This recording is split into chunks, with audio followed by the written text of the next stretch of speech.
lakas ng loob at tibay ng katawan. Yan ang ilan sa mga puhunan na dapat ihanda ng isang kadete sa pagsabak sa mga training sa loob ng akademya.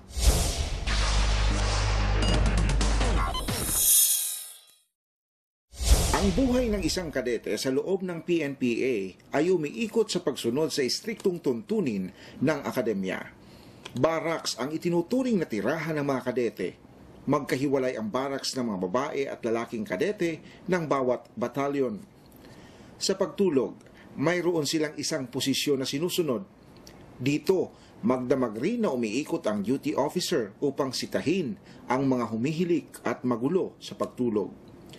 Ang oras ng pagtulog ay alas 10 ng gabi, samantalang alas 4 naman ang oras ng sabay-sabay na pagising sa umaga. Rise, sunshine!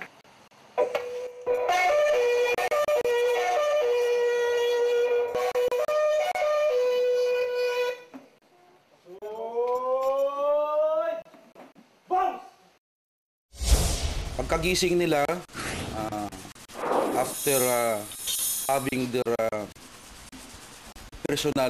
after saying their personal prayer and intentions to our Creator, automatically sinusunod nila yung mga activities nila. Nakikita nyo naman, naglilinis sila ng kanilang mga personal paraphernalias, while others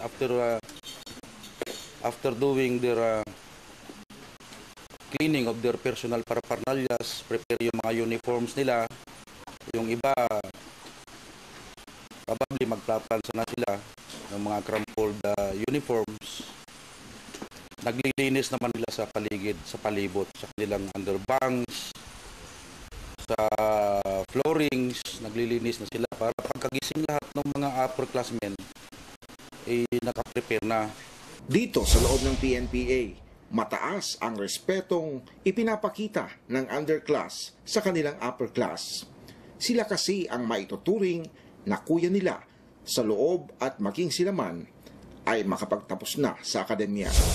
The upper class has always a wider scope of privilege than the underclassmen. Yun po, yung sinusunod natin, which is also kung makikita natin in consonance na yan po sa tradition natin as a Filipino. Kaya mataas po na respeto ang ibinibigay ng mga underclassmen towards their upperclassmen. Dito sa academy, we are bound to the code in the sense na we should not lie, we should not cheat, we should not steal, something like that. Protocol in the sense yung upper class system. Dito sa academy, meron kaming tinatawag na rank has its own privilege and responsibilities. Let's take, for example, sa barracks, yung 4th class, being the lowest mammal, sila yung nagsiserve as working force. At the same time, yung 3rd class, sila yung closely nagsisupervise sa 4th class. While yung 2nd class, ganun din, nagsisupervise sa underclass. Yung 1st class, being the highest mammal, sila yung pinakamalaking responsibility, sila yung nagka-craft ng policy sa barracks, parang ganun. Tapos yung nag-i-implement, sila rin, at the same time, yung underclass, sila yung gumagawa kung ano yung policy ng 1st class. At the same time, yung privilege naman, yun nga, when it comes sa trabaho, mas naliles yung trabaho ng upper class compare sa underclass. Isa sa mga aktibidad para sa araw na ito ay ang pagpapractice nila ng silent drill at slow drill. Kaya't matapos ihanda ng mga kadete ang sarili, sabay-sabay pupunta ang ilan sa PNPA grandstand. The slow drill is organization of the PNPA that scrutinizes and selects only the fittest cadets. It requires stringent standards in terms of the academic performances of every cadet, at also in the non-academic performances. They undergo several deliberations, and very slight caution in the cadet corps means the waive the wave of the privilege to become a member of the elite platoon. Ang slow at silent drill ay performance exhibition na ipinipresenta ng mga piling-piling kadete sa tuwing may mahalagang bisita o okasyon ang akademya. Ang mga miyembro nito ay kadalasang nagmumula sa third class at nagpapamalas ng pagmamarcha at formation gamit ang kanilang mga kamay, hawak ang kanilang rifles. Ito po yung silent drill company natin na nandito sa ground. Unlike the slow drill company platoon, which is being conducted in a slow and precise movement accompanied by snare drum, ito pong slow drill company natin ay ina-accompany po to ng isang band. So lahat to yung movement nila parang at saka rifle executions in consonance with our matching music natin. Kadalasan, pagpatak ng alas 6 ng umaga, pupunta na ang mga kadete sa tinatawag nilang mess hall upang kumain ng almusal.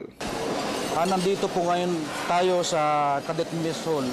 Ito po yung lugar na kung saan kumakain yung mga kadete natin for breakfast, lunch, and dinner. Yung mga signs po na nakita niya, mga hand signal. Ito po yung mga na-device ng mga kadete kung paano sila humingi ng assistance sa mga mess personnel natin. Bawat po hand signal may katumbas po yan na nire-request na serbisyo. Vinegar, this is soy sauce, and toothpick. Add rice. Add rice. Hello. Matapos ang almusal, diretso naman sila sa Alpha Company Barracks para makapagpaligo at magbihis bilang paghahanda sa kanilang daily inspection o police call. Everybody, sidebox for police call. Good books!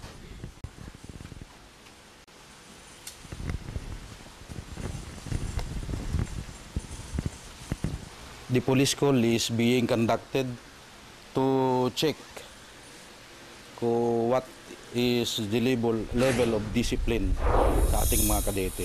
Dito nila chine-check kung ano na talaga ang antas, kung ang mga kadete ba natin ay sumusunod sa tamang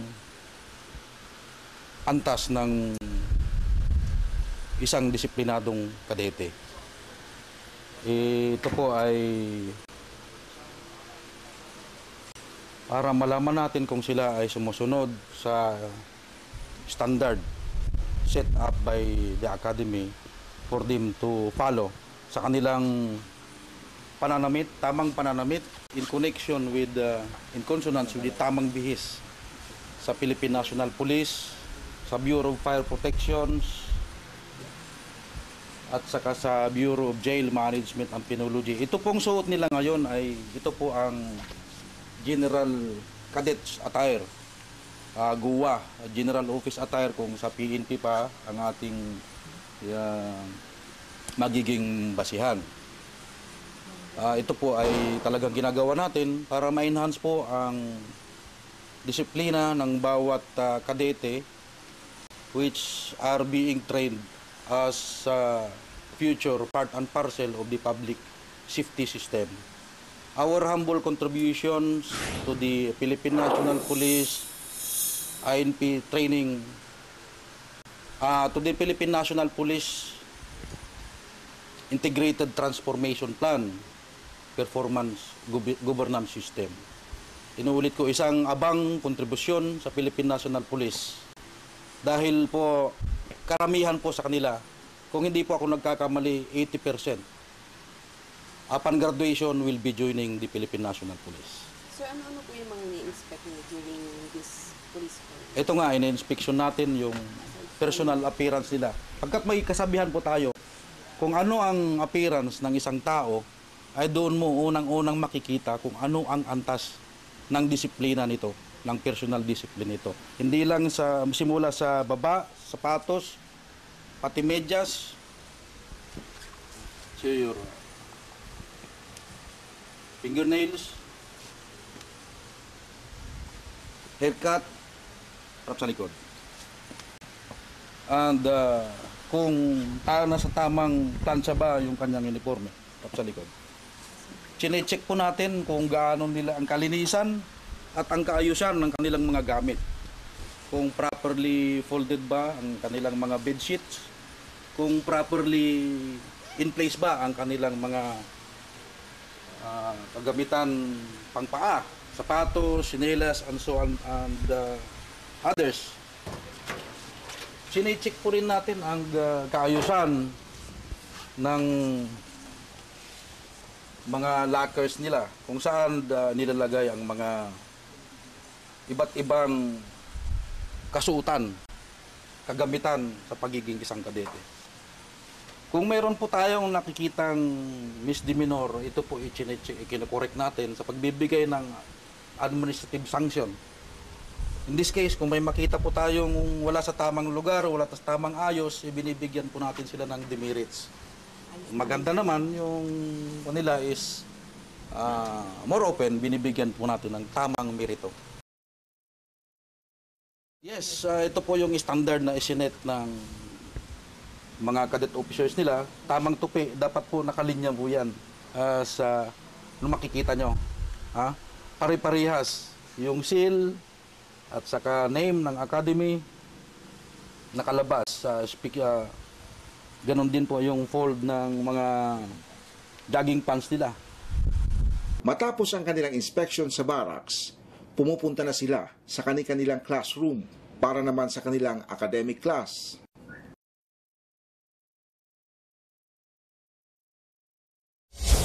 At sa pagsapit ng alas 12, babalik ang lahat sa mess hall para pagsaluhan ang pananghalian.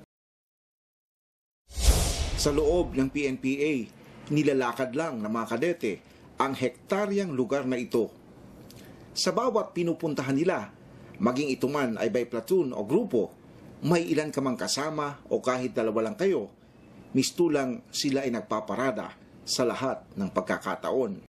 Strikto rin sila sa pagkakaroon ng tamang postura at disiplina. Tamang timbang, tamang pangangatawan, at higit sa lahat, tamang pakikitungo sa kapwa.